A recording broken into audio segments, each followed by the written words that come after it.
the floodwaters have finally receded, leaving behind a world transformed. Flo the cat, once fiercely independent, now travels with a capybara, lemur, bird, and dog, creatures who were once his enemies. Together they've become a family, and tonight their journey continues as they discover an island that holds the key to restoring their world. But the path forward requires something more valuable than strength. It demands complete trust and the willingness to ask for help when needed. Chapter 1: The First Glimpse of Land. As the morning mist began to lift, a soft gray shape emerged on the horizon, the first solid ground they had seen in many weeks. The boat rocked gently on the calm waters, a slow and steady rhythm that had become the background music to their lives. All 5 friends gathered at the rail, their eyes fixed on the distant island that rose from the sea like a promise. Flo felt the familiar pull toward solitude, a deep instinct to explore alone that now bumped against the warmth of standing shoulder to shoulder with his companions. The capybara's steady presence provided a quiet anchor amidst the growing sense of anticipation. Its calm energy seemed to radiate outward, tempering the lemur's excited chattering, which filled the air with hopeful, skittering sounds. From her high perch on the mast, the secretary bird described what her sharp eyes could see. Gentle green hills sloping down to meet beaches of pale sand, and deep within the island's center, something that sparkled with a soft, inviting light. The dog's tail wagged in a steady, rhythmic beat against the deck, his simple loyalty weaving a palpable sense of shared purpose through the group. With each gentle push of the waves, the island revealed more of itself. It was not the barren wasteland they might have feared, but a place teeming with quiet life. Lush vegetation clung to ancient slopes, and the air carried the faint, sweet scent of unknown flowers. Flo watched the shoreline grow closer and realized this journey would be fundamentally different from any he had taken before. The mysteries of this place were not meant for a solitary creature to unravel. No matter how strongly his old instincts urged him to leap from the boat and claim the territory for himself. As the hull of their boat whispered against the soft sand below, a decision settled within him. The capybara moved toward the edge, ready to step onto the new earth, and the lemur scrambled eagerly behind. The dog looked at Flo, his head tilted in a silent question. Instead of darting ahead as he once would have, Flo took a slow breath and waited. He let the others go first, his paws remaining on the deck until his friends had begun to disembark. This small, conscious choice to stay with the group, to follow rather than lead, felt like a quiet turning point. The gentle scrape of the boat settling into the sand marked not just an arrival, but the true beginning of their exploration as a single unit. They stepped onto the beach not as 5 separate animals, but as a woven whole, their individual paths merging into one shared trail leading inland. The island awaited them, patient and full of secrets, and Flo understood that its gifts would only be unlocked through their collective trust. The warmth of the sun on his fur felt different now, filtered through the presence of the friends walking beside him into something richer and more comforting than mere solitude could ever provide. Chapter 2: Stepping onto soft earth. The first step onto the shore was a moment of quiet significance. After so many days feeling the constant, gentle rocking of the boat, the absolute stillness of the land felt both wonderfully strange and deeply familiar. Flo's paws sank slightly into the cool, spongy moss that carpeted the ground, a sensation he had almost forgotten. It was a feeling of being grounded, of connection to the earth. Each pad of his paw made a soft impression, a tiny declaration of their arrival. He stood for a moment, simply feeling the stability beneath him, a solid promise after the endless fluidity of the sea. The capybara moved past him with a deliberate and reassuring slowness, its large, sturdy body seeming to settle into the earth with a sense of profound belonging. There was no hurry in its movements, only a deep and calming intention. It moved as if greeting an old friend, its calmness spreading through the group like a soft ripple. With every careful step the animals took, their weight pressing down on the lush vegetation, a delicate fragrance rose into the air. Hidden blossoms, disturbed by their passage, released their sweet, perfumed scent, a gentle welcome from the island itself. Flo found himself pausing at the edge where the open beach met the shade of the trees. He watched as the others moved forward without hesitation, the lemur leaping lightly onto a low-hanging branch, the dog sniffing enthusiastically at the base of a giant fern. They explored together with a natural ease, their movements interconnected.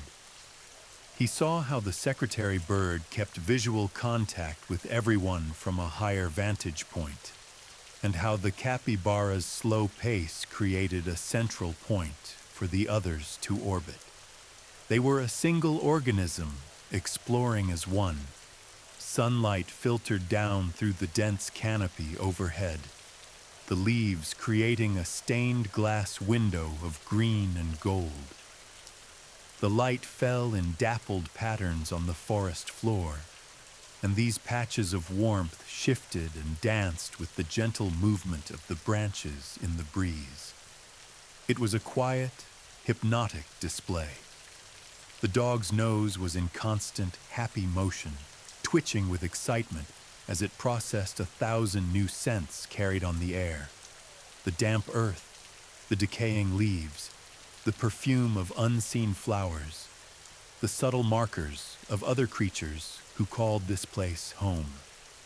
The air was also filled with birdsong, but it was not the sharp, warning cries they had sometimes heard during the flood. This was a melodic, conversational chatter, a symphony of sounds that seemed not like an alarm, but like a curious welcome extended to these gentle visitors. It was the sound of a thriving, peaceful world. In the midst of these soothing sensations, Flo became aware of the space between himself and the group. He was standing apart again, observing from a distance as was his old habit. He watched the lemur turn and chatter softly to the dog, and the dog's tail wag in response. He saw the capybara pause and look back, its dark, thoughtful eyes meeting his without pressure, only a silent acknowledgement.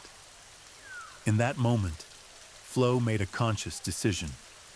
He took a step forward, then another, leaving the bright openness of the beach for the soft, shaded coolness of the forest. He did not run to catch up, but walked steadily until he was walking beside the capybara, matching its slow and thoughtful pace. Now, as they moved deeper under the canopy, their 5 sets of paw prints, claw marks, and feather-light impressions merged into a single set of tracks. This trail, etched into the soft earth and moss, was no longer a collection of individual journeys. It was one path, leading forward into the mystery of the island, a visible record of their choice to explore not as separate creatures, but as a woven family. The forest seemed to embrace them, the sounds and scents creating a peaceful path that invited them further inward, toward whatever quiet wonders awaited. Chapter 3. The Hidden Guardian.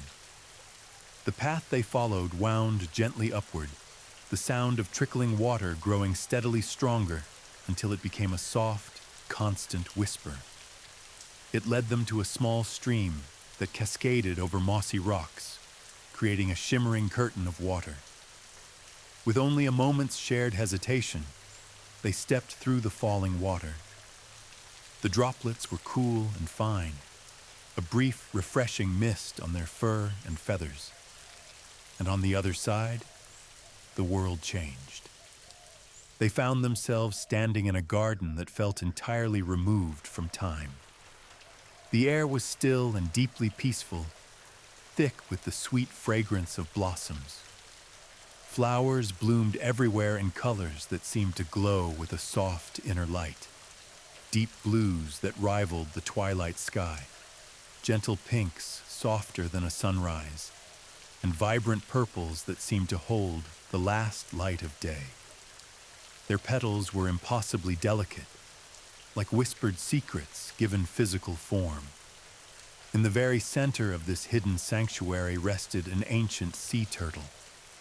Its massive, weathered shell was a map of a long life, etched with intricate patterns and scars that spoke of deep wisdom and countless journeys across the oceans.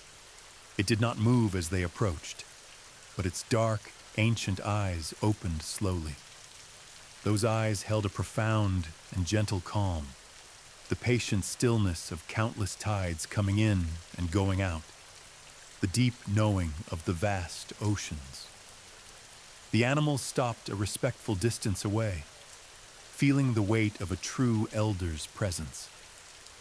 The turtle's voice, when it finally spoke, did not break the garden's tranquility, but became a part of it. It emerged like the sound of distant waves gently washing onto a shore, a low and resonant rumble that they felt as much as heard. It told them of a magical spring hidden deep within the heart of the island, a source of pure, healing energy that could restore the balance to their flooded world. The turtle spoke not of a mighty power to be seized, but of a gentle gift that required harmony to receive. Flo felt the truth of these words settle into him, not in his mind where thoughts live, but in a quieter, deeper place within his chest, a place of simple knowing. The turtle explained that the path to the spring was protected, not by barriers of strength or fear, but by challenges of the spirit. The way forward would ask not for individual power, but for unity and trust among travelers. It would require them to move and think and feel as one being. Each animal listened in their own natural way. The secretary bird stood tall and unwavering, her sharp eyes fixed on the turtle, taking in every detail with focused attention.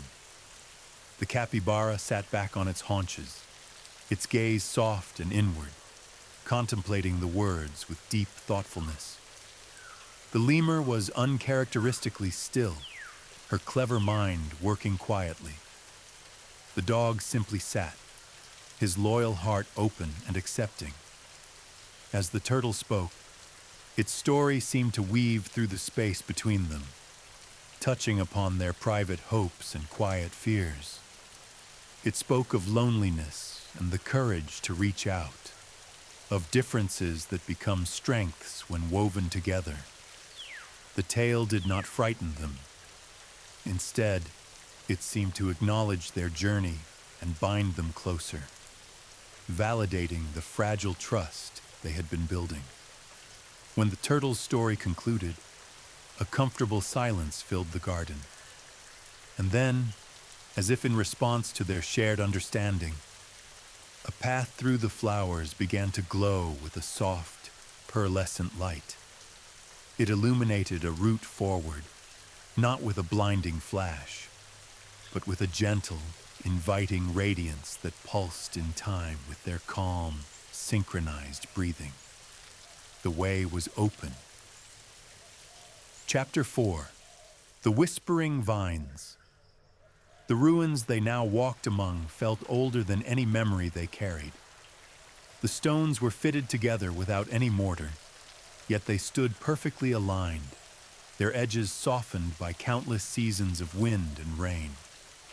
It was a quiet, enduring architecture that spoke of a time long before the Great Flood. Delicate purple flowers bloomed among the thick vines that draped every surface, their petals soft against the gray stone. These blossoms released a gentle, honey-like fragrance that sweetened the air with every soft breeze that rustled through the leaves. As the group moved deeper into the stone passageways, a pattern began to emerge. The vines themselves seemed to guide them, their tendrils pointing consistently in one direction, as if showing the way toward a hidden opening that was not immediately obvious. It was a subtle suggestion, a natural signpost that Flo's independent nature instinctively bristled against. The desire to choose his own path, to ignore this gentle guidance and strike out on a route of his own making, was a strong and familiar pull within him. The lemur, with her curious and delicate fingers, discovered something wonderful. She reached out and lightly touched one of the thicker vines. Instead of being silent, it responded with a soft, musical hum that resonated through the stone it was attached to. The sound was low and pleasant, vibrating not just in the air, but up through the soles of their paws.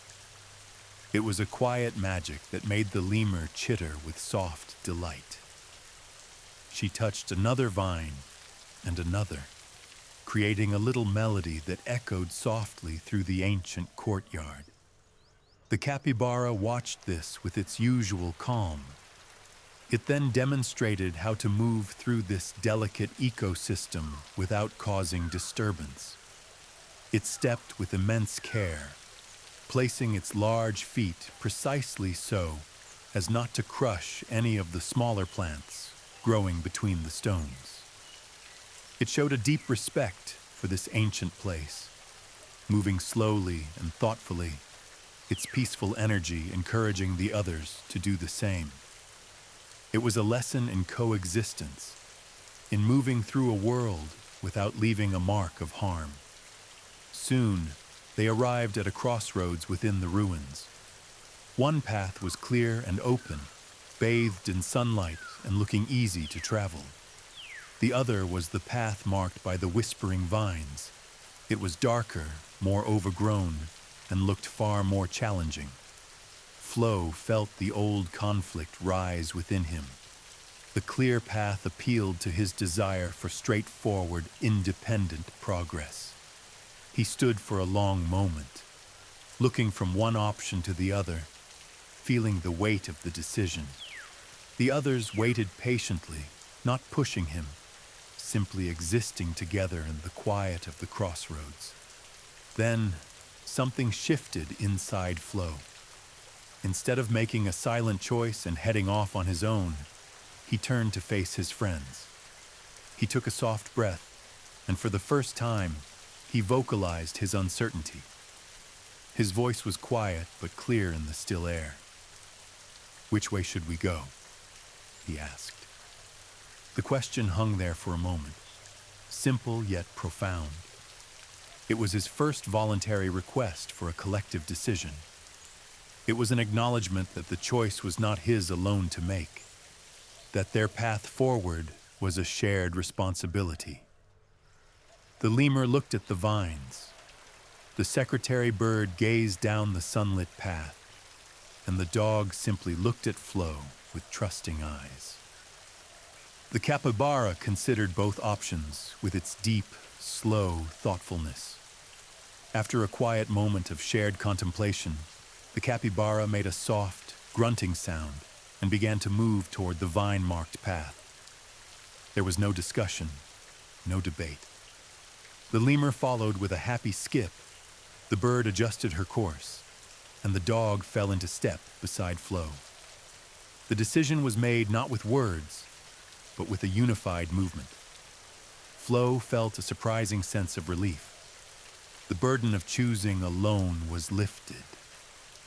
Together, they moved as one entity into the deeper, more mysterious heart of the island, following the gentle guidance of the whispering vines. Chapter 5: Crossing in Trust. The surface of the bridge felt unexpectedly solid beneath their paws, yet it had a soft, yielding quality, like walking on light itself. It glowed with a cool, gentle radiance, illuminating their path across the misty expanse below. Flo placed each step with his natural caution, his movements slow and deliberate. This carefulness, which once served only his solitary survival, now served the entire group. He tested the glowing path ahead, ensuring its stability for the others who followed closely behind him. The capybara moved with a surprising and graceful confidence, its heavy weight settling evenly across the magical structure without causing so much as a ripple in its light. Its calm presence was a steady anchor in the middle of the unknown. The lemur moved with her usual lightness, her steps hardly seeming to touch the surface at all, while the secretary bird walked with a poised and measured elegance. The dog stayed by Flo's side, his loyalty a warm and constant presence. About halfway across, Flo's pace faltered. He glanced down into the chasm where the mist still swirled in silent, deep currents. The endless, formless void below seemed to pull at his confidence, and a sudden wave of unease made his pause feel less certain. He stopped completely, his body growing still. Sensing his hesitation, the dog moved closer until his warm fur was gently pressed against Flo's side. It was not a push or a demand to move forward. It was simply a quiet offer of support, a silent statement that he was not alone in this moment. Flo felt the solid, reassuring warmth of his friend and accepted the contact, leaning into it just slightly. He drew a deep, calming breath, drawing strength from this simple gesture of companionship. The fear did not vanish, but it was no longer overwhelming. It was now a shared feeling, made smaller by the presence of another. With the dog walking steadfastly beside him, Flo began to move again. His steps regained their certainty, and together they continued across the remaining span of the bridge. The capybara, lemur, and bird were waiting on the far side, their expressions patient and calm. As the last paw, the dog's, touched the solid ground of the ledge, the pearlescent bridge behind them began to fade.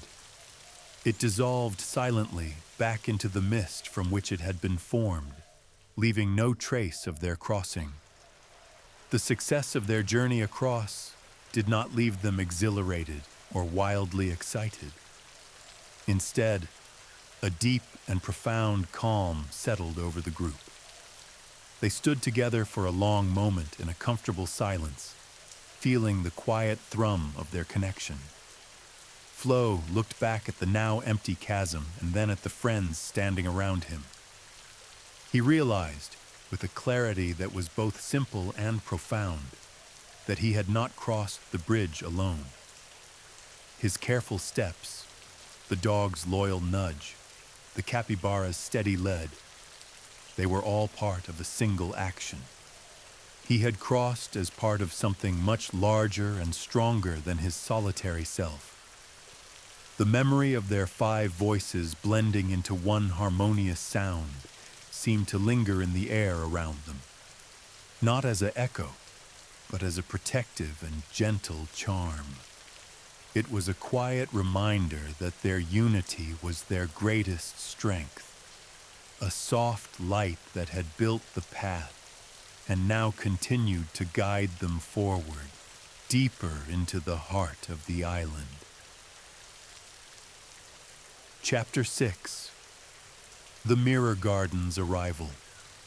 The path they followed after crossing the bridge led them through a short, dark tunnel that opened suddenly into a vast courtyard. It was not a courtyard of stone or plants, but one filled with mirrors that grew from the ground like strange, crystalline flowers. The mirrors were of all shapes and sizes, some tall and slender, others wide and curved, their surfaces perfectly clear and shining with a soft, internal light. They were arranged not in rows, but in a seemingly natural pattern, creating a labyrinth of reflections. As the five friends stepped into this silent space, each surface did more than just reflect their images. The mirrors seemed to capture and amplify the emotions and invisible connections flowing between them. Flo saw himself multiplied into an endless corridor of identical cats, a visual echo of the profound isolation that had once defined his life. Each reflection showed him alone, reinforcing the old story he had carried for so long. It was a powerful and slightly unsettling sight. The lemur, ever curious, was the first to experiment. She approached one mirror and saw her own reflection beckoning from what seemed like a clear path ahead. She followed it, moving quickly, but soon found herself led in a complete circle, arriving back at the same spot. She tried again with a different mirror, with the same frustrating result. She chittered in confusion, realizing that chasing her own reflection was a trap that led nowhere. The true way was hidden. From her higher vantage point, the secretary bird observed the entire scene. Her sharp eyes noted how the mirrors caught and bent the soft light in the courtyard, creating intricate patterns that shifted as the animals moved. She saw that the reflections of the others often pointed toward openings and passages that were invisible when one looked directly at the empty space. The secret, she understood, was not to follow your own image, but to trust the reflection of another. This was the heart of the challenge for Flo. To find the way forward, he would have to overcome his deep-seated self-reliance. He would need to ignore the countless images of himself calling him down familiar, solitary paths, and instead focus on the capybara's reflection in a nearby mirror. The capybara's mirrored form was not looking at Flo, but was turned, seeming to gaze down a passage that Flo's own eyes perceived as a solid wall. It required a leap of faith to trust the image over his own perception. Taking a soft breath, Flo made his choice. He stopped looking at his own reflections and fixed his eyes on the capybara's. He took a step toward where the capybara's image pointed. As he did, something remarkable began to happen. His reflection in the adjacent mirrors started to change. Instead of showing only himself, the mirrors began to create composite images. He saw his own form subtly blended with the capybaras, or with the lemurs, or the dogs. The boundaries between them softened in the glass, creating pictures of their unity. The maze itself seemed to respond to this shift. The pathways, which a moment before had felt confusing and closed, began to rearrange themselves. Walls of light seemed to shimmer and shift, opening up new routes that had not been there seconds ago. The exit did not appear because they had solved a complex puzzle through individual cleverness. It manifested when they collectively stopped searching for their own way and began to move as a coordinated whole, each trusting the reflections of the others to guide them. They emerged from the mirror garden not with a feeling of triumph, but with a quiet, deepened understanding. The experience left them with a new way of seeing. They had learned to navigate not just by looking with their own eyes, but by seeing through the perspective of their friends. The mirror garden had reflected back to them not just their forms, but the truth of their growing connection, and in doing so, it had woven them even closer together. The path ahead now felt simpler, not because the journey was easier, but because they were carrying the quiet confidence of their shared vision. Chapter 7. Following another's path. Flo made the conscious decision to focus his attention on the capybara's reflection in a nearby mirror. He ignored the countless images of himself that seemed to call him down familiar, solitary paths. At first, it felt unnatural, like trying to walk with his eyes closed. But as he continued to follow the capybara's mirrored form, a surprising sense of liberation began to grow within him. It was as if he had set down a heavy burden he had been carrying for a very long time. A weight he had not even fully realized was there.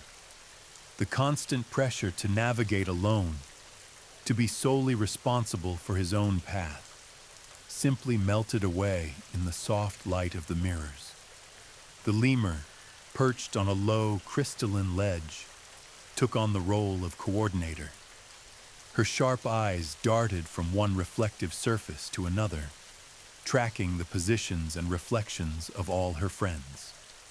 She would call out soft, gentle directions, not based on what she saw for herself, but on what she observed in the mirrors of the others. Flo, the bird's reflection shows a clear path to your left, she would chitter, or capybara, the dog's mirror points right ahead. They moved through the labyrinth like a single organism, each part responding to the guidance of the whole. The dog, sensing Flo's lingering uncertainty, stayed close to his side. His warm, furry presence was a tangible comfort in the confusing, shifting space, a silent promise that he was not alone in this act of trust. At one particular turning, Flo noticed something. The secretary bird was about to step forward, following what she believed was the correct path based on her own perspective. But from his angle, Flo could see a different story reflected in her mirror. The bird's own image was leading her toward a dead end, while the reflection of the lemur in the same glass indicated a subtle opening just to the side. Without even thinking, Flo spoke up. "Wait," he said, his voice quiet but clear. He pointed with his nose. "Your mirror, it shows another way." The bird paused, looked more carefully, and saw the truth in his words. She adjusted her course with a graceful nod. This moment, this simple act of giving help, felt as significant to Flo as the moments when he had received it. It was a complete reversal of his old role. He was no longer just the one who needed to learn to accept support. He could also provide it. He could see for others when their own view was limited. This reciprocity deepened the connection between them, weaving a stronger bond of mutual reliance. As they continued, the nature of the mirrors began to change subtly. They no longer showed only their present forms, frozen in the moment. The surfaces began to shimmer with glimpses of possible futures, images of the 5 of them resting together under a starlit sky, exploring new shores, their forms relaxed and content. These were not sharp visions, but soft, fleeting impressions of a shared life ahead. In this gentle magic, the hard boundary between self and other continued to soften. Flo felt less like an individual cat navigating with a group, and more like an integral part of a larger being. His thoughts began to include the others almost automatically, considering their perspectives as naturally as his own. When they finally stepped out of the mirror garden and back onto a path of soft earth and moss, they did so with a quiet, unshakable knowledge of their interdependence. The experience had left them with a new skill, a deepened understanding that went beyond simple cooperation. They had learned the art of seeing through each other's eyes, of trusting another's perspective as readily as their own. The air outside felt fresher, the path ahead clearer, not because the journey had become easier, but because they were now carrying a shared vision, a single set of eyes composed of 5 different views, all looking forward together. Chapter 8. The final door's silent question. The path ended at a wall of ancient, gnarled roots that had woven themselves together to form a final barrier. But there was no dead end. At its center stood a door made not of cut wood, but of living, breathing tree trunk, its surface smooth and warm to the touch. It was a door that felt alive, pulsing with a slow, quiet energy. Carved into its surface were 5 distinct shapes, worn smooth by time but still clearly defined. One broad and rounded, one with delicate lines like a wing, one small and clever, one sturdy and loyal, and one that was sleek and independent. There was no handle, no keyhole, no mechanism of any kind. The only features were 5 shallow impressions, each one a perfect match for the shapes carved above them. The meaning of this silent question was immediately clear to all of them. Entry into whatever lay beyond required a physical declaration of their bond. It asked for a tangible gesture, a moment where their individual forms would come together to prove their unity was more than just words or shared experiences. Flo felt the significance of this moment settle deep within him, a quiet weight in his chest. This was different from the bridge or the mirrors. Those challenges had asked for cooperation, for working together. This door asked for something more intimate. It asked for acceptance, for a final, willing act of belonging. The other 4 animals understood without a single word being spoken. They looked at the door, then at each other, and a calm certainty passed between them. One by one, they stepped forward. The capybara placed its broad paw into the largest impression. The secretary bird laid her delicate wing into the feather-like shape. The lemur pressed her small, clever hand into its matching groove. The dog, with a soft waffle of breath, set his loyal paw into the sturdy outline. They did this without hesitation, their trust in one another so complete it required no discussion. Their actions were smooth and natural, a silent testament to the journey they had shared. But one space remained empty. The 5th impression, the one that matched Flo's sleek form, stayed vacant. Flo found himself hanging back, separated from the group by a few feet that felt like a vast distance. It was the last vestige of his old independence, a final, stubborn resistance to this ultimate surrender. The instinct to remain apart, to keep a part of himself separate and safe, was a powerful, familiar pull. He stood there, a solitary figure, while the others waited, their forms connected to the living wood. The dog, whose paw was already pressed firmly into its own space, turned his head and looked back at Flo. His expression held no expectation, no impatience or demand. It was a simple, open invitation, his eyes soft and understanding. In that gentle gaze, Flo remembered everything. He remembered the cold terror of the rising floodwaters, and the shared safety of their little boat.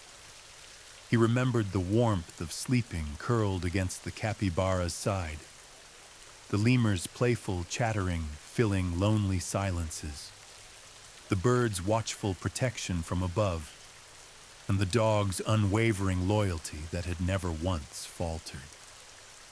He remembered the growing warmth that had slowly replaced the cold solitude in his heart. He looked at the empty space on the door, and then at the four friends who had already pledged their connection. He understood, with a clarity that felt like a quiet sunrise, that this was not a surrender of himself. It was not about losing who he was. It was a transformation. It was about becoming a part of something larger, something more beautiful and strong than he could ever be alone.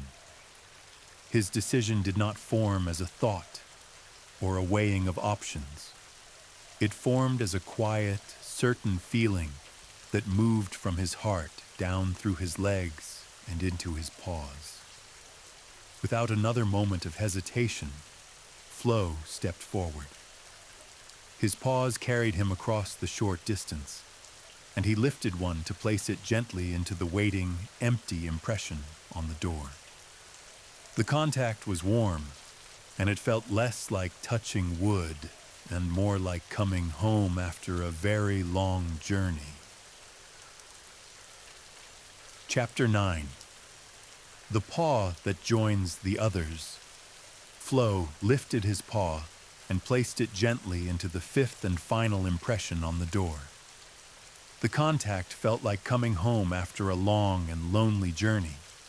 His paw fit perfectly beside the capybara's broad print and the delicate outline of the secretary bird's wing.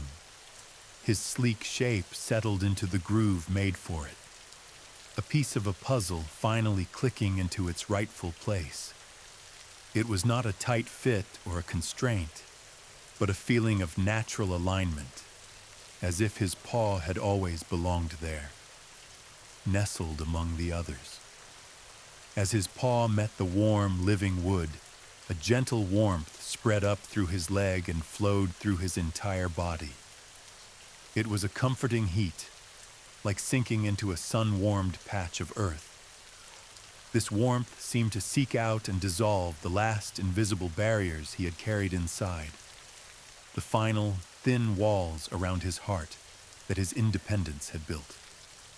They did not crack or break with drama, but simply softened and faded away, like mist evaporating in the morning sun.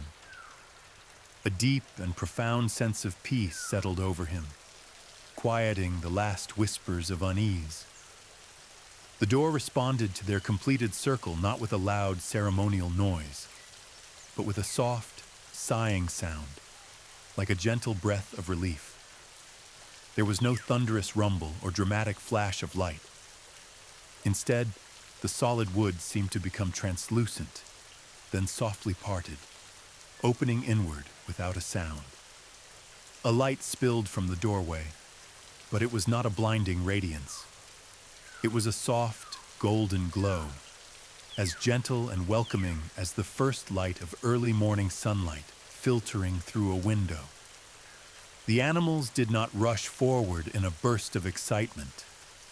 They stood together for a long, quiet moment, their paws and wings still pressed against the wood, feeling the significance of what had just happened.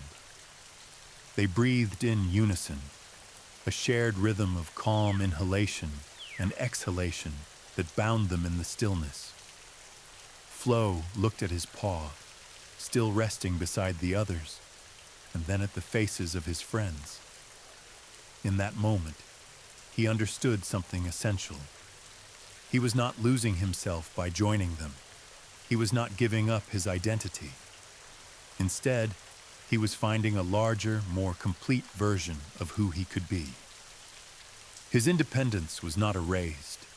It was woven into a stronger fabric, making the whole richer and more resilient. This simple act, this physical gesture of joining his paw with the others, had healed something fundamental deep within him. It had mended a crack of loneliness he had carried for so long. He had mistaken it for a part of his nature. The need to always stand apart, to be solely responsible, had been a heavy weight. Now, that weight was gone, replaced by the lightness of shared burdens and the warmth of unconditional acceptance. The trust they had earned through their journey was now sealed in this quiet, physical promise. Together, as one, they gently removed their paws and wing from the door. Then, they stepped forward, crossing the threshold into the space they had unlocked, not through strength or cleverness, but through the simple, powerful act of trusting each other completely. The air beyond the doorway was filled with the same soft, golden light, and it carried a scent of pure, clean water and blooming night flowers. They moved slowly, their steps synchronized, entering not just a new place, but a new chapter of their lives, written together. The door remained open behind them, a silent testament to the bond that had opened it, a bond that would now guide them forward. Chapter 10. The Spring's Gentle Radiance. The space beyond the door was a small, circular grotto, open to the sky above where the first stars were beginning to sparkle like distant silver dust. In its center lay the spring.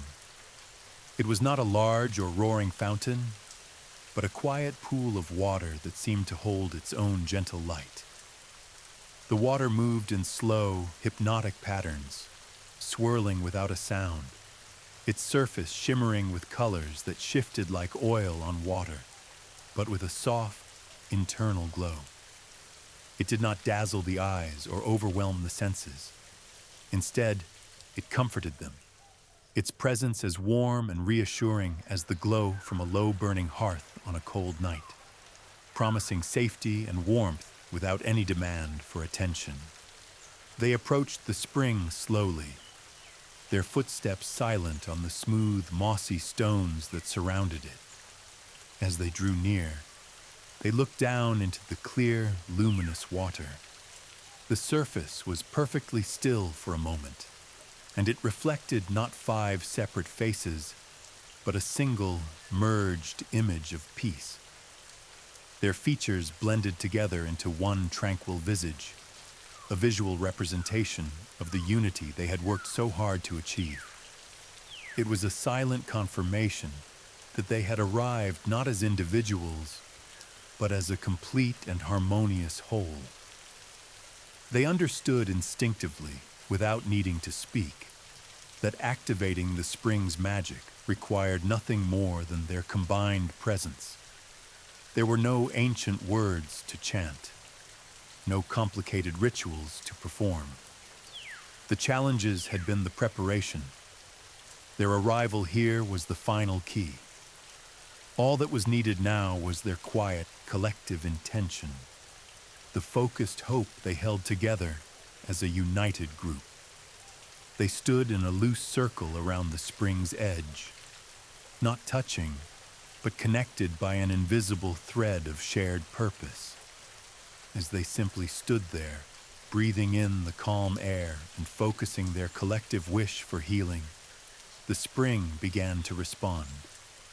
Its soft light intensified gradually, not in a sudden flash, but with the gentle brightening of a slow dawn. The light pulsed softly, in rhythm with their own calm heartbeats, growing a little warmer, a little brighter with each passing moment. It was a response to their unity, a recognition of the bond they had forged. The light then began to move. It spread out from the center of the spring in widening ripples of soft gold and pale silver that traveled across the water's surface. These ripples did not splash against the edges of the pool. Instead, when they reached the mossy bank, they seemed to sink into the earth itself, flowing outward through hidden underground channels and aquifers, tiny veins in the body of the island. The healing energy was being carried away, seeping into the very foundations of the world to begin its quiet work of restoration. The five animals felt this rightness of this healing not as an external event, but as a deep internal sensation. It settled into their very bones, a profound certainty that what they had set in motion was good and true. It was a feeling of deep alignment, as if a fundamental harmony disrupted by the flood was now being gently restored. There was no loud celebration, no shouts of victory. The spring's work began not with drama or fanfare, but with the quiet, inevitable certainty of dawn slowly replacing night. It was a beginning, a gentle turning of a page, and they were both the authors and the first beneficiaries of this new chapter of peace. The light continued to pulse and flow, a silent river of hope moving out into the wounded world, carrying the promise of renewal to every shore. Chapter 11. The World's Quiet Restoration. From their high vantage point on the island, they watched as the gentle magic of the spring spread out across the waters. It moved not like a wave, but like a soft, golden mist that clung to the surface of the sea, traveling in all directions with a quiet purpose. In the distance, shorelines that had been submerged began to emerge. The floodwaters were receding, but this time it felt different. It was not a chaotic withdrawal, but a deliberate and peaceful unveiling of the land beneath, as if the water itself was gently tucking back a blanket to reveal the world waiting to awaken. Animals began to appear on these new shores. They did not scramble onto the land in a frantic struggle for survival, as they had during the Great Flood. Instead, they emerged with a sense of calm discovery, stepping onto the solid ground with tentative curiosity and a growing peace. A family of deer waded slowly from the water, their heads held high as they sniffed the fresh air. A pair of foxes shook their wet fur and then simply sat, watching the changing world around them with calm, intelligent eyes. The healing of the world happened gradually, without any sudden shifts. It was like a slow, deep breath filling lungs that had been empty for too long. The process was gentle and steady, allowing life to return at its own natural pace. The colors of the world, which had been muted and gray under the endless water, began to return. At first it was subtle, a faint green tinge on a distant hillside, a soft brown patch of earth. Then, as the golden light continued its work, the colors deepened and grew more vibrant. Lush greens spread across the landscapes. Bright wildflowers dotted the meadows, and the rich browns of healthy soil became visible everywhere. The secretary bird observed all of this from her perch, her sharp eyes tracking the patterns of returning life with a deep and quiet satisfaction. She saw the order in the renewal, the way ecosystems were gently stitching themselves back together. Flo watched with her, and as he did, he felt a familiar vibration begin deep within his chest. It was a purr, starting as a soft rumble and growing into a steady, contented rhythm. It was an involuntary expression of the profound peace he felt, a physical manifestation of the contentment that had settled over their entire group. The lemur, with her excellent eyesight, pointed out specific moments of connection happening on the distant beaches. She chittered softly, directing their attention to a rabbit and a squirrel who were cautiously approaching each other. not with fear or aggression, but with a simple, curious interest. They watched as creatures who had once been competitors or strangers in the old world now greeted each other with a new understanding.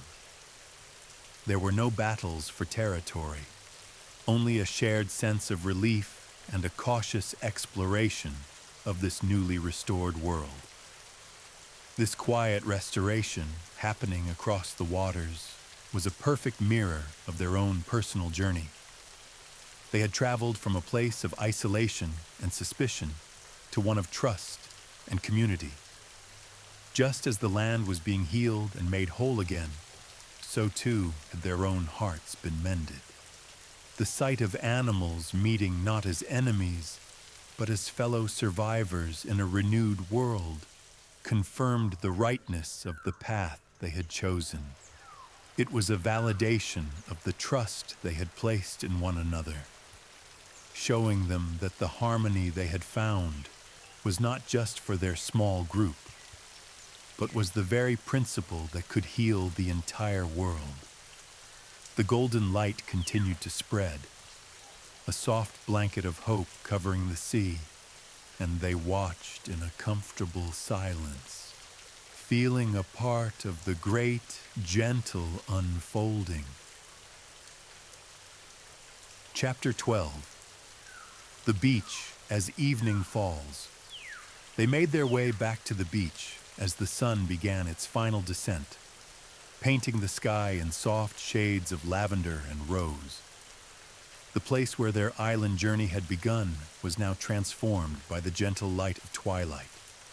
The sand, which had been cool and damp that morning, now retained the day's warmth, creating a comforting blanket of heat beneath their paws and claws against the slowly cooling evening air. It was a welcome sensation, a residual glow from the sun that promised a comfortable rest. Flo's eyes scanned the beach, and he found what he was looking for without even realizing he was searching.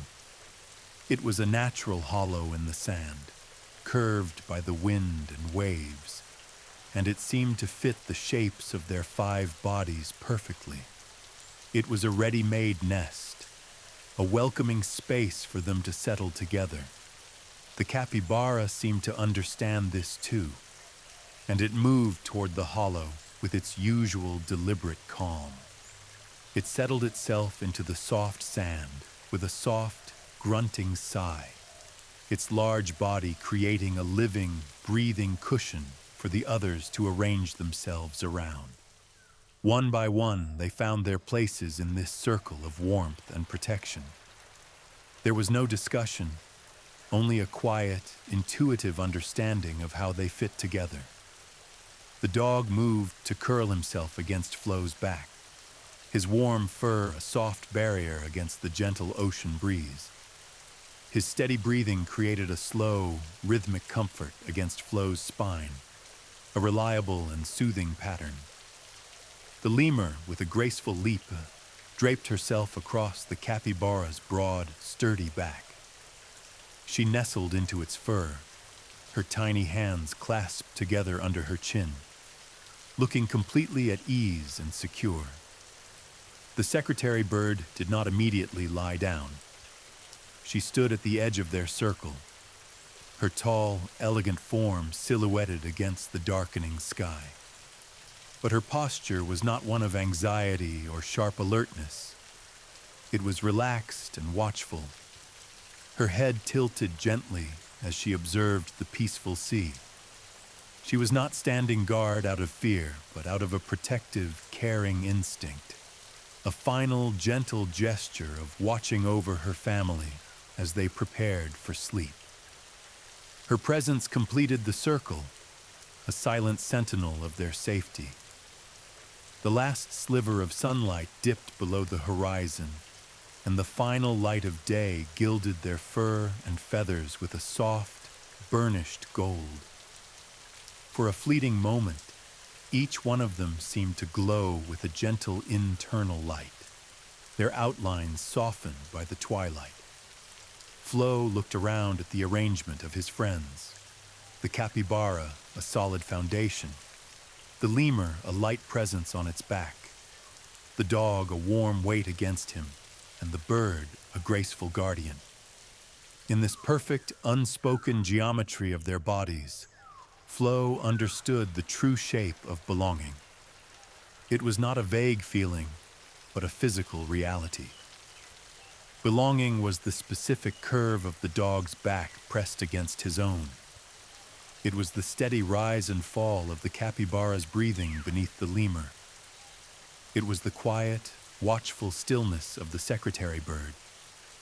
It was the way their 5 distinct forms created a single, cohesive shape in the sand.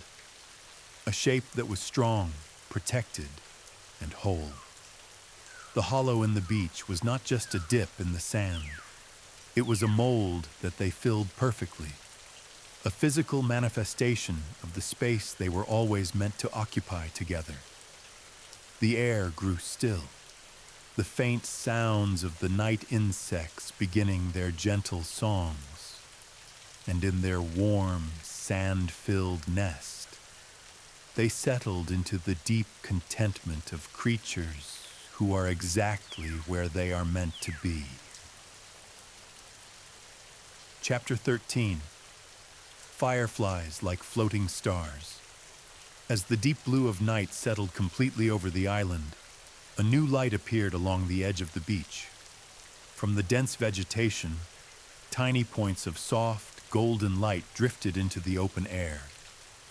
They were fireflies, emerging as if called by the darkness itself, their bodies creating a living, floating constellation just above the sand. Their lights did not flash in a frantic pattern, but drifted and danced with a slow, drifting randomness that was beautiful in its gentle disorder. It was a visual lullaby, a silent, moving display meant for tired travelers seeking rest. Flo's eyes, heavy with the day's journey, began to half close. He lay curled within the warmth of his friends, his gaze lazily tracking the gentle, meandering paths of the lights as they floated in the still air.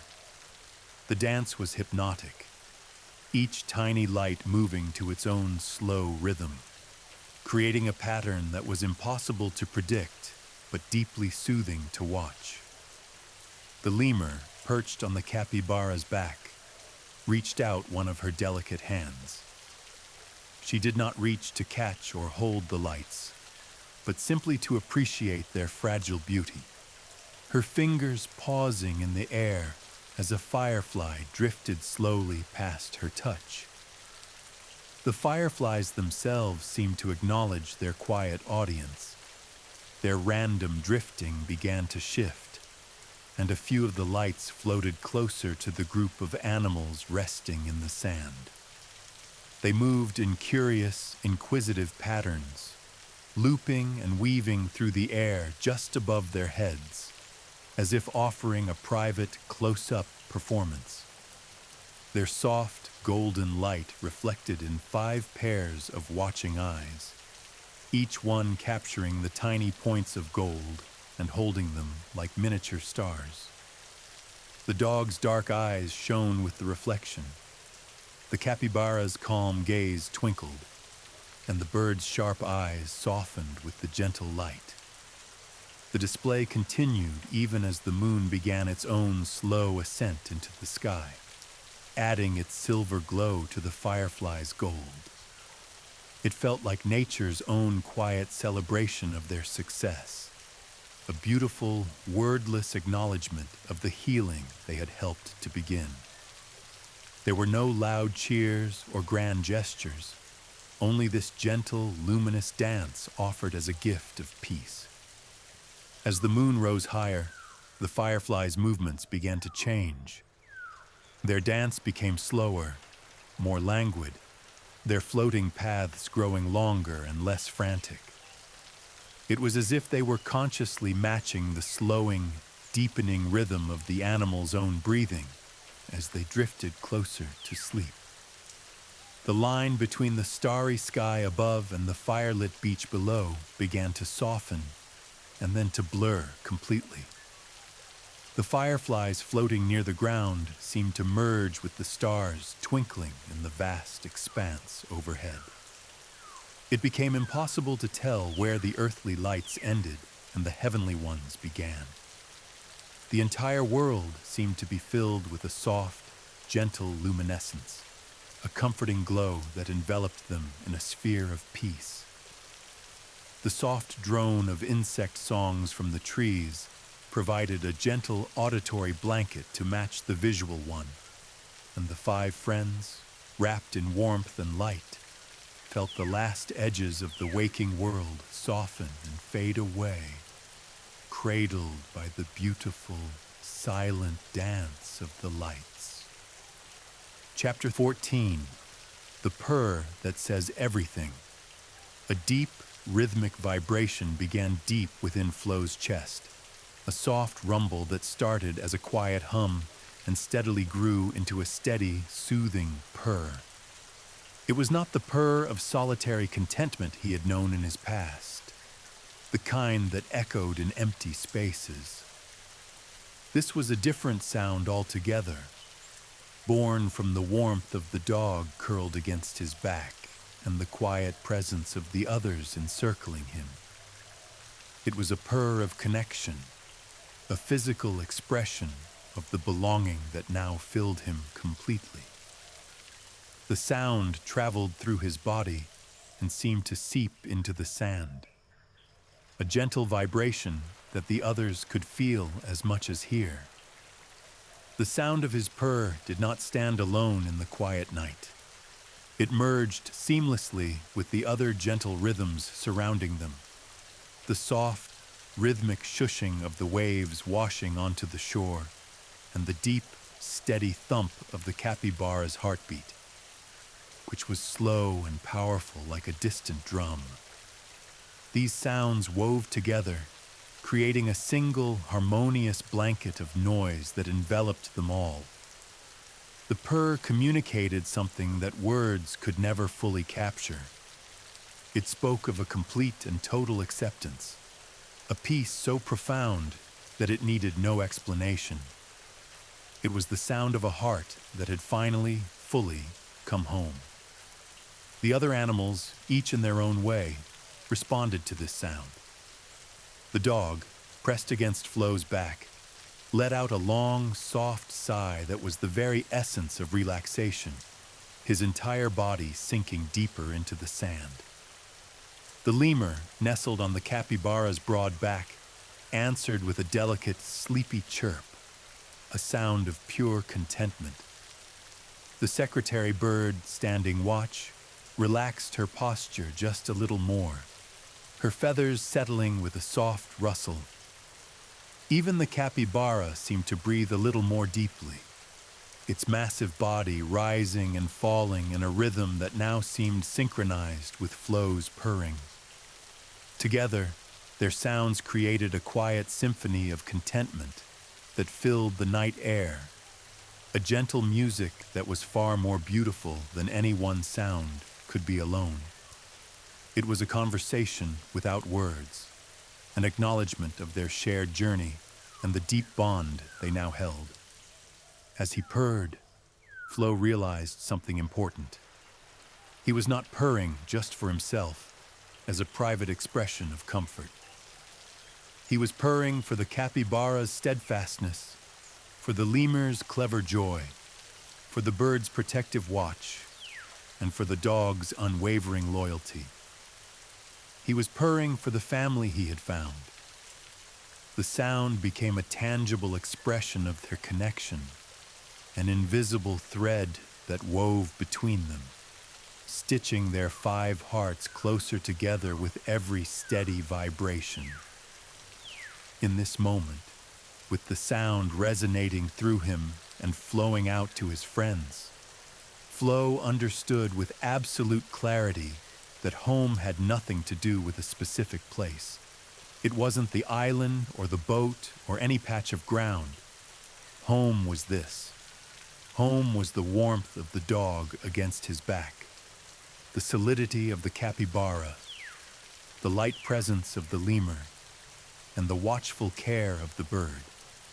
Home was the space they created together, a space that could travel with them anywhere.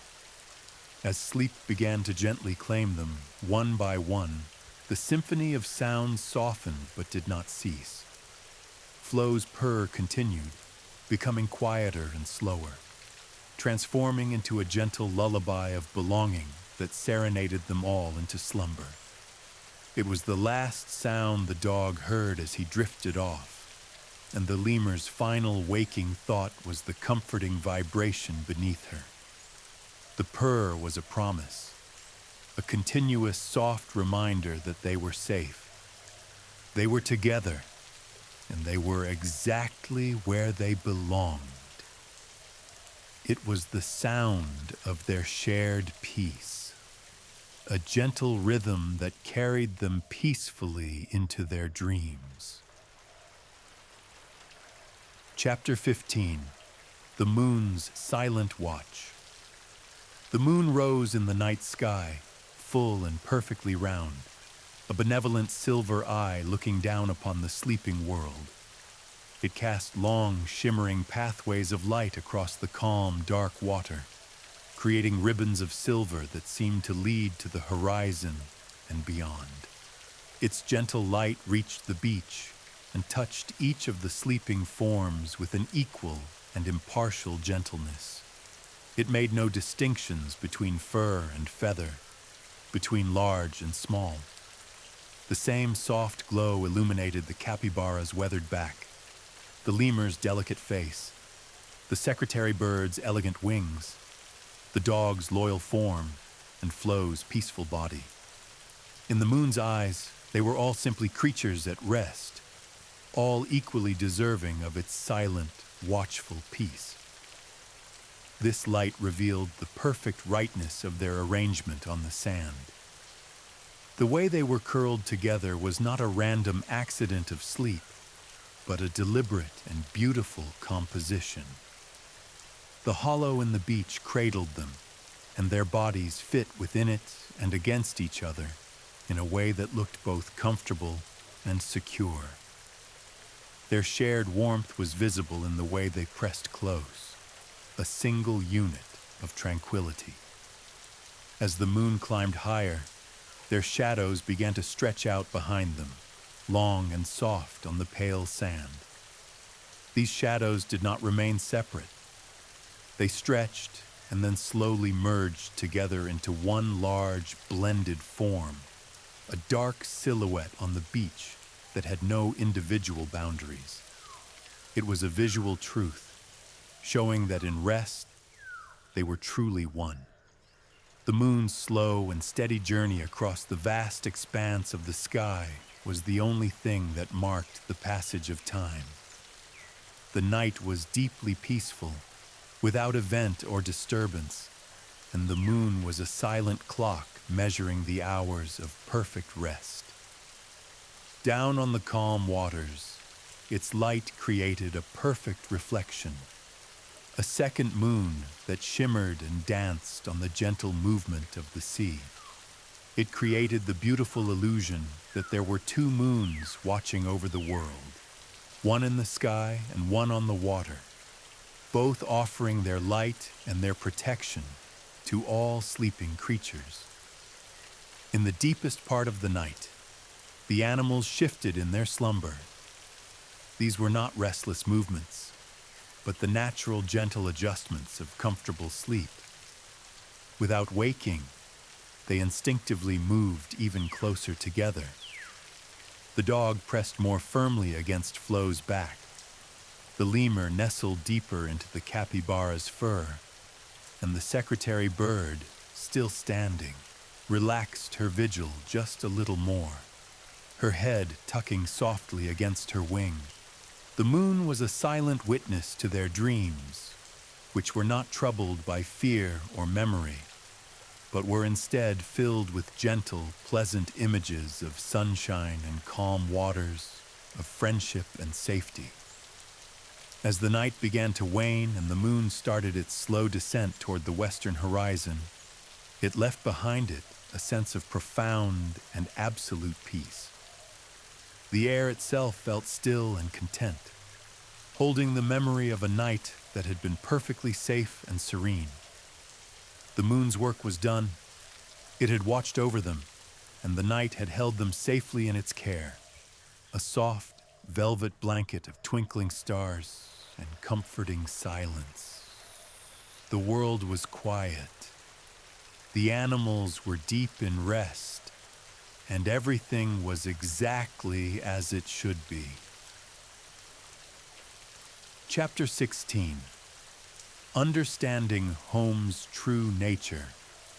In the hazy, peaceful space between waking and sleeping, a deep understanding settled over Flo. It was not a sudden revelation, but a quiet and gentle knowing that bloomed within him, as natural and inevitable as the moon rising in the night sky. He understood, with a clarity that felt both new and ancient, the true nature of home. It was a simple, profound truth that had been waiting for him to be still enough to hear it. Home was not the island, with its soft sand and mysterious ruins. It was not the boat that had carried them safely through the floodwaters. It was not any patch of ground or any building made of wood or stone. These places could be beautiful and safe, but they were only containers. The true essence of home was something far more personal and far more portable. It was the specific physical feeling of the capybara's steady, warm presence pressed firmly against his back, a living wall of comfort and stability. It was the dog's loyal warmth curled beside him, a constant promise of companionship. It was the lemur's playful spirit, a light and joyful energy that could turn any moment into a gentle adventure. It was the secretary bird's protective watch, her graceful vigilance that allowed everyone else to rest completely, knowing they were safe. This understanding did not feel like learning something new. It felt like remembering a truth he had always carried deep inside, but had simply forgotten for a while. It settled into his heart with a gentle weight, a knowledge that felt more certain than anything he had ever known. The entire concept of home expanded in his mind to include not just a place, but every small moment of trust they had shared, every act of kindness they had offered one another. It was the memory of sharing food on the boat, of following each other through the mirror garden, of placing their paws together on the living door. Home was the collection of all those tiny, loving moments. He realized then that they carried their home with them at all times. It existed in the invisible space between their hearts, a warmth and safety that traveled wherever they went together. It could not be washed away by floods or left behind on a shore. This knowledge, simple and powerful, allowed him to release the last of his fears about the future.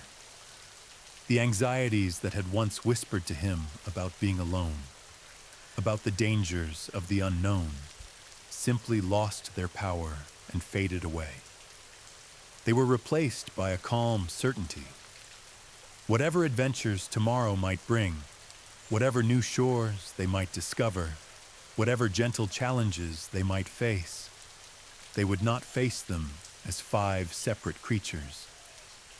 They would face everything as a single moving home, a place of safety and love that they built together with every step they took and every breath they shared.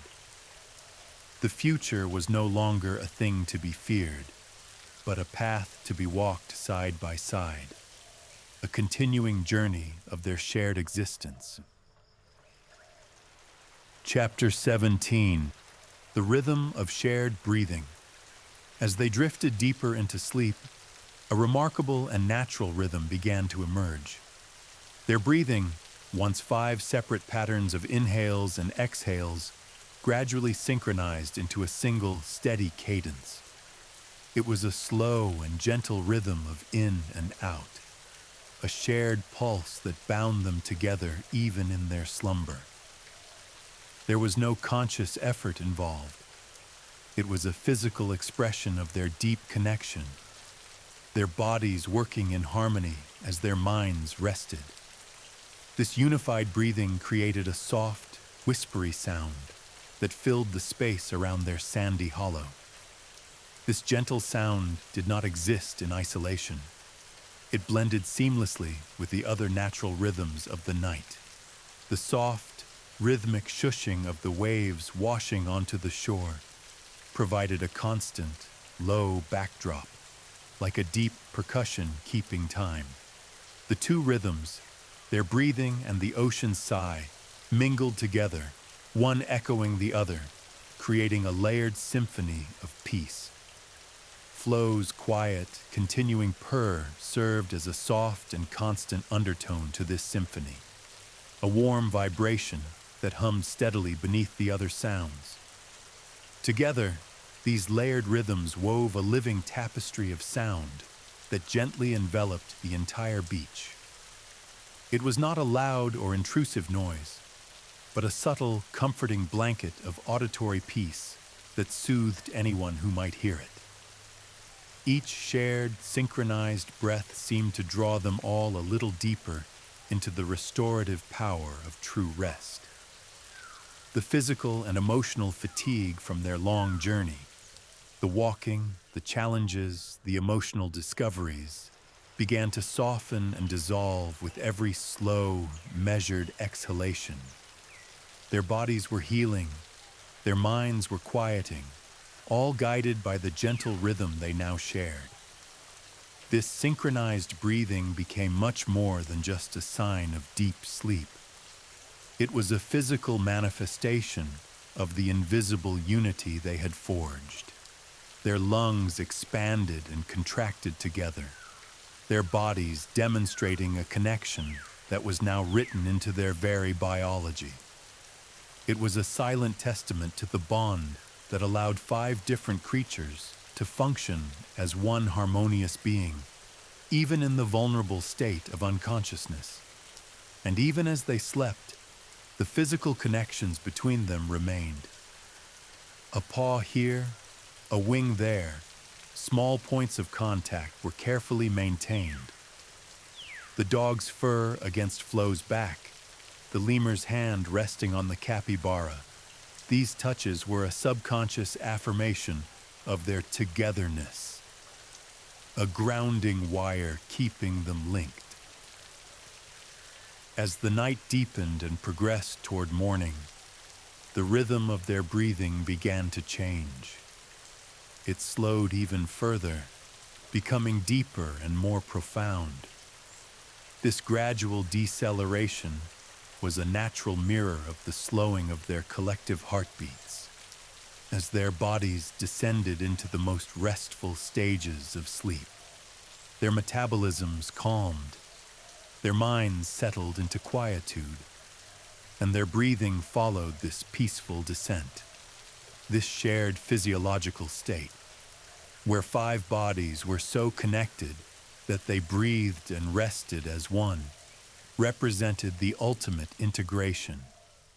They were no longer simply a group of friends sleeping near each other. They were a single entity of rest. The harmony they had created was so complete that it seemed to extend beyond their small circle. The night itself, with its gentle breeze rustling the leaves and the distant soft calls of nocturnal creatures, seemed to breathe along with them.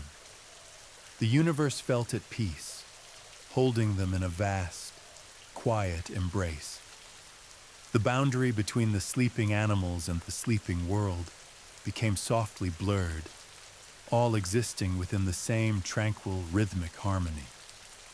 The sound of their breathing was the heartbeat of the beach, a soft and steady pulse that promised safety and continuity until the dawn. Chapter 18. Tomorrow's adventures can wait. The knowledge of whatever lay ahead on the island existed now as a gentle promise, not as a source of worry or concern. The mysteries hidden within its forests and ruins would wait for them patiently. There was no urgency to uncover every secret before a certain time. The island was not going anywhere. They understood that whatever discoveries awaited would be made together, at their own natural pace, when the moment felt right. There was a deep comfort in this lack of pressure, a freedom from the need to rush. Any gentle challenges they might encounter in the days to come seemed entirely manageable. The experiences at the bridge and the mirror garden and at the door had shown them the power of their combined strengths. The thought of a future puzzle did not bring a flutter of anxiety, but a quiet confidence. They knew that with the capybara's calm, the lemur's cleverness, the bird's perspective, the dog's loyalty, and Flo's own growing trust, they could face anything the island presented. They were a complete set, a toolkit of friendship that could handle any situation with grace. As Flo drifted in his dreams, they were not of danger or struggle. He dreamed of gentle adventures. He saw images of walking side by side with his friends along a sun-dappled forest path, of discovering a grove of berry bushes heavy with fruit, of finding a warm spring where they could all rest together. His dreams were peaceful explorations, filled with the quiet joy of discovery shared with those he cared about. The sharp, clawing anxiety that had once accompanied any thought of the unknown had been completely replaced by a soft and welcoming curiosity. They slept now with a profound confidence that the coming morning would bring not demands or tests, but simple possibilities. The sunrise would not be a starting gun for a race, but an invitation to another day of shared existence. The night held them in a perfect pause, a quiet space suspended between the story of what had been and the story of what was yet to come. This liminal space, this border between yesterday and tomorrow, did not feel like a period of waiting. It felt instead like a moment to be savored, a deep and satisfying breath held before a peaceful exhalation. It was a time to fully absorb the peace they had earned. The future stretched out before them like the vast expanse of the ocean they could hear whispering on the shore, immense and full of potential, but no longer frightening. Its vastness was not intimidating because they knew they would not be navigating it alone. They would chart its course together, moving as one entity across whatever distances awaited. The horizon was not a line to be reached, but a gentle curve to be followed at their own comfortable speed. For now, in this deep and quiet night, there was no need to think about maps or directions. The only adventure they needed, the only journey required of them, was the gentle descent into restful sleep. The soft sand beneath them was their world, the sound of the waves their music, and the warmth of their shared bodies their universe. Everything else could patiently wait until the sun decided to return.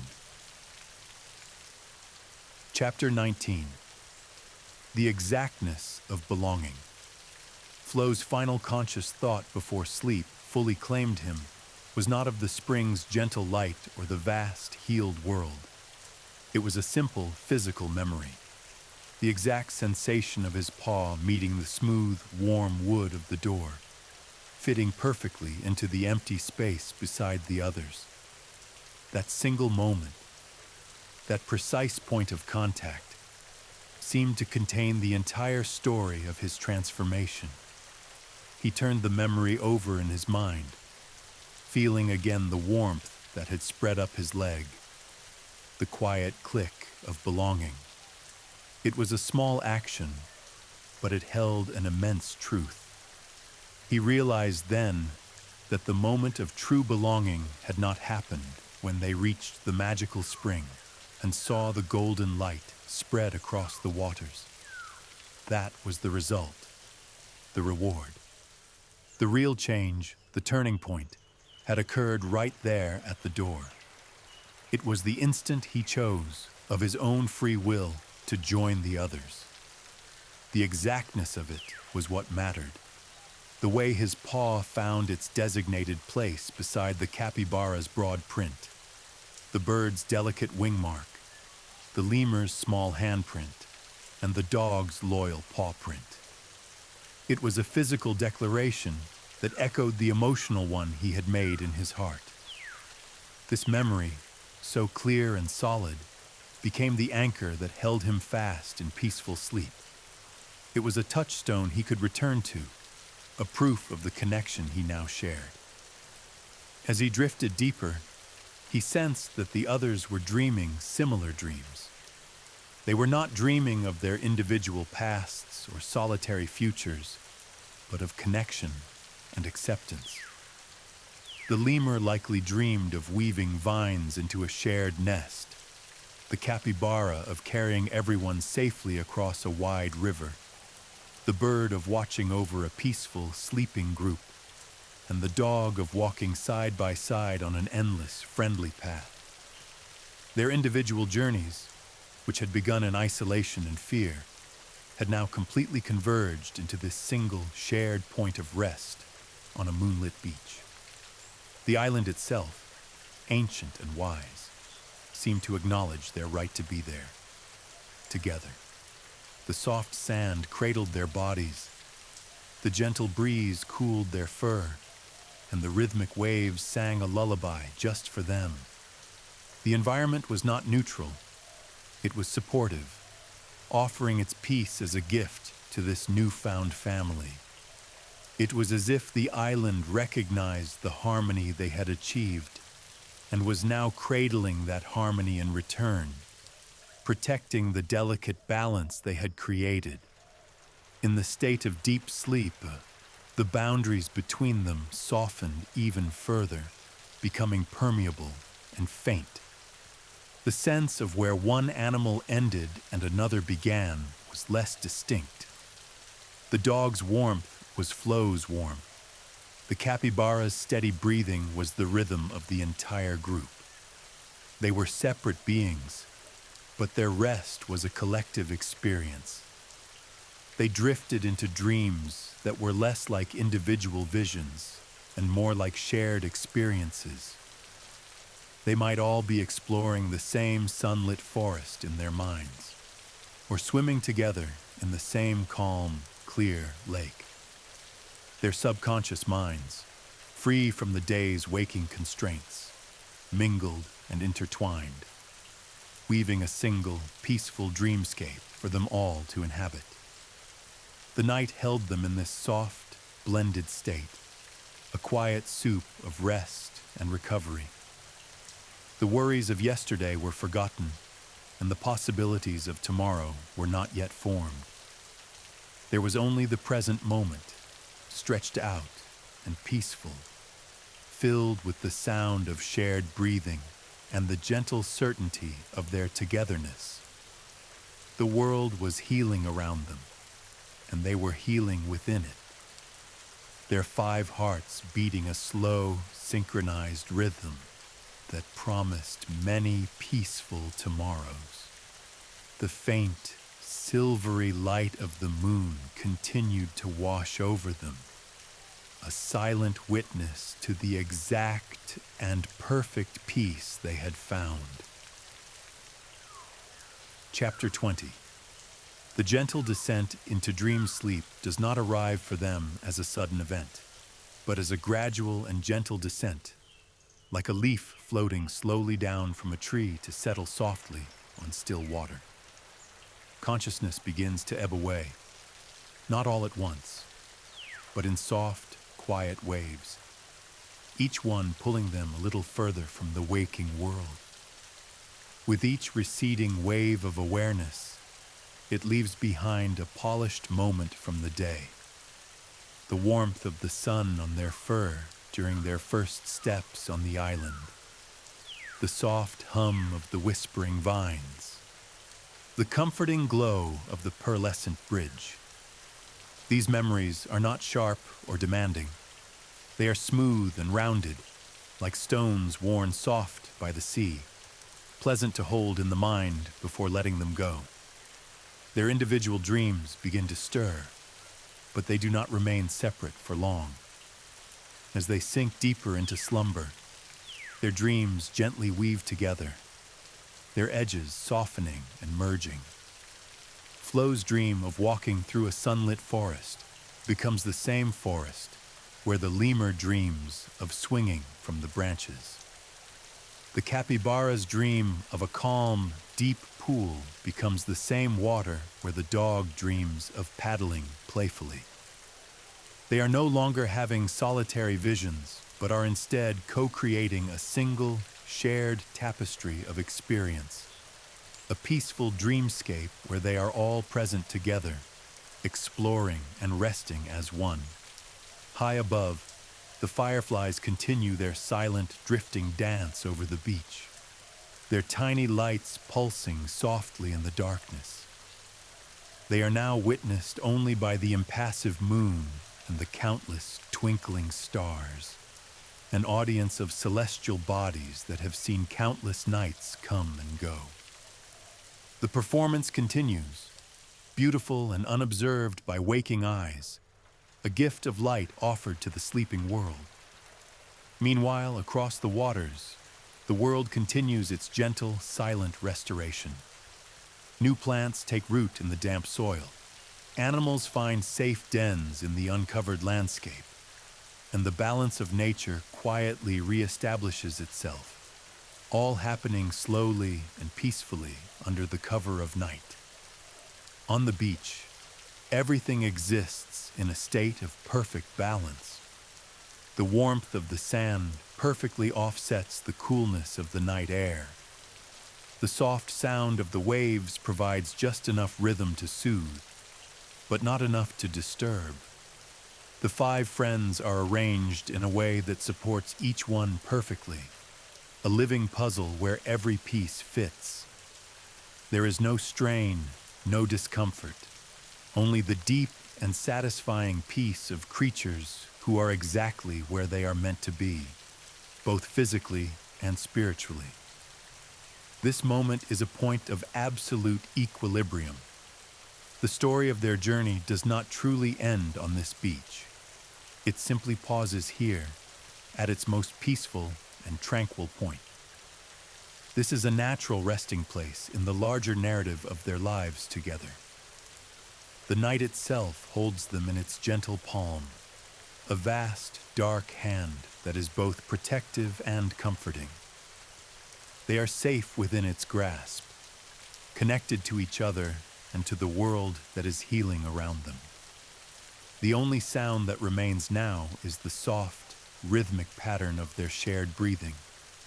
It has become a quiet, steady lullaby, a sound so soothing that it seems to calm the very air around them, a gentle rhythm for the entire sleeping world.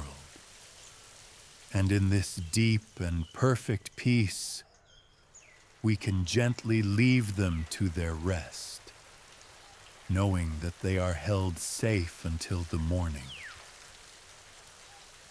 Final chapter 21. And as the moon rose high above the peaceful island, Flo and his friends drifted off to sleep, knowing that tomorrow would bring new adventures. But tonight, they were exactly where they belonged. Their breathing had softened into a single, slow rhythm, a quiet symphony of rest. The fireflies had finished their dance, and the stars kept their silent watch. The world was healing, and so were they, wrapped in the warmth of their shared home. The gentle sound of the waves was the only lullaby they needed. The end.